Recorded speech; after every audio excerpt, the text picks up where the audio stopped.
ತಾಡಿಪತ್ರಿಯಿಂದ return Bengaluru ಕಡೆಗೆ ಇವತ್ತು ನಮ್ಮ ಜೊತೆ ಬಂದಿದ್ದ ಇಂಜಿನಿಯರ್ಗಳು ಅವ್ರ ಕೆಲಸ ಮುಗಿಸ್ಕೊಂಡು ಆಚೆ ಬರೋ ಅಷ್ಟೊತ್ತಿಗೆ ಮಧ್ಯಾಹ್ನ ಆಗಿತ್ತು.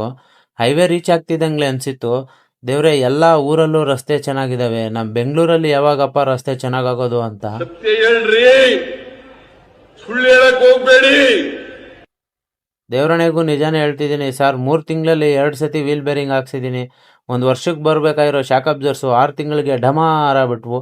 ಅನಂತಪುರ ಬೈಪಾಸ್ ರೀಚ್ ಆಗೋ ಅಷ್ಟೊತ್ತಿಗೆ ಸಂಜೆ ಆಗಿತ್ತು. ಮನಸ್ಸು ಏನೋ ಮಿಸ್ ಹೊಡಿತಿದ್ದಲ್ಲ ಅಂತ ಅನಿಸಿತ್ತು. ಈ ಸಂಜೆ ಯಾಕಾಗಿದೆ ಟೀ ಇಲ್ಲದೆ, ಏನೋ ಮಿಸ್ ಹೊಡಿತಿದೆ ಅಂದಿದ ತಕ್ಷಣ ಏನೇನೋ ತಿಳ್ಕೊಂಡ್ಬಿಡ್ತೀರಾ ನೀವು.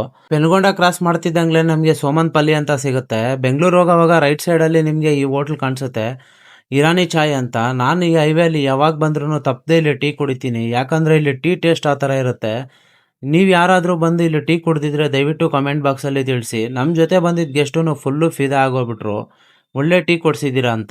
ಏರ್ಪೋರ್ಟ್ ರೀಚ್ ಆಗ್ತಿದ್ದಂಗ್ಲೇ ನಮ್ಮ ಕಸ್ಟಮರ್ ಹೇಳಿದ್ರು ನಮ್ಮನ್ನು ಡ್ರಾಪ್ ಮಾಡ್ಬೇಕಾರೋದು ಏರ್ಪೋರ್ಟ್ ಆಗಲ್ಲ, ಮೆಜೆಸ್ಟಿಕ್ ಬಸ್ ಸ್ಟಾಪ್ಗೆ ಅಂತ. ಸರಿ ಹೋಗೋಣ ನಡೀರಿ ಅಂತಂದರೆ, ಇಲ್ಲ ನಾವು ತಂದಿರೋ ಎಕ್ವಿಪ್ಮೆಂಟ್ಸ್ನ ಬೇರೆ ನಮ್ಮ ಕೊಲೀಗ್ಸ್ ಬರ್ತಾರೆ ಅವ್ರಿಗೆ ಹ್ಯಾಂಡ್ ಓವರ್ ಮಾಡಿಬಿಟ್ಟು ನಮ್ಮನ್ನು ಮೆಜೆಸ್ಟಿಕ್ ಡ್ರಾಪ್ ಮಾಡಿಬಿಡಿ ಅಂದರು. ಓಕೆ ಅಂತ ಅವ್ರಿಗೋಸ್ಕರ 1 ಅವರಿಂದ ವೆಯ್ಟ್ ಮಾಡಿದ್ವಿ. ಫೈನಲ್ ಆಗಿ ಅವ್ರು ಬಂದರು. ಅವ್ರಿಗೆಲ್ಲ ಅವ್ರ ಎಕ್ವಿಪ್ಮೆಂಟ್ಸ್ನ ತಲುಪಿಸ್ಬಿಟ್ಟು ಇಲ್ಲಿಂದ ನಾವು ಮೆಜೆಸ್ಟಿಕ್ ಕಡೆ ಹೊರಟ್ವಿ. ಕಸ್ಟಮರ್ನ ಮೆಜೆಸ್ಟಿಕ್ ಬಸ್ ಸ್ಟಾಪಲ್ಲಿ ಡ್ರಾಪ್ ಮಾಡಿಬಿಟ್ಟು ಅಮೌಂಟ್ ಕಲೆಕ್ಷನ್ ಮಾಡಿಕೊಂಡು ಮನೆ ಕಡೆ ಹೋಗೋಣ ಅಂತ ನೋಡಿದ್ರೆ ಅರ್ಧ ಗಂಟೆ ಆದರೂ ಟ್ರಾಫಿಕ್ ಕ್ಲಿಯರ್ ಆಗಲಿಲ್ಲ. ನಾನು ಹೋಗ್ತಾ ಇರೋದು ರೇಸ್ ಕೋರ್ಸ್ ರೋಡು. ಈ ರೋಡಲ್ಲಿ ಅಷ್ಟೊಂದು ಜಾಮ್ ಏನಿರಲ್ಲ.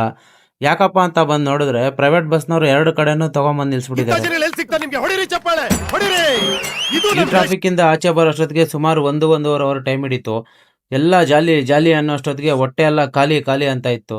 ಬೇಬಿನ ಪರ್ಫೆಕ್ಟಾಗಿ ಪಾರ್ಕ್ ಮಾಡಿಬಿಟ್ಟು ಎಲ್ಲರಿಗೂ ಗುಡ್ ನೈಟ್ ಹೇಳ್ತಾ ಮತ್ತೆ ಮುಂದಿನ ವಿಡಿಯೋದಲ್ಲಿ ಸಿಗೋಣ ಫ್ರೆಂಡ್.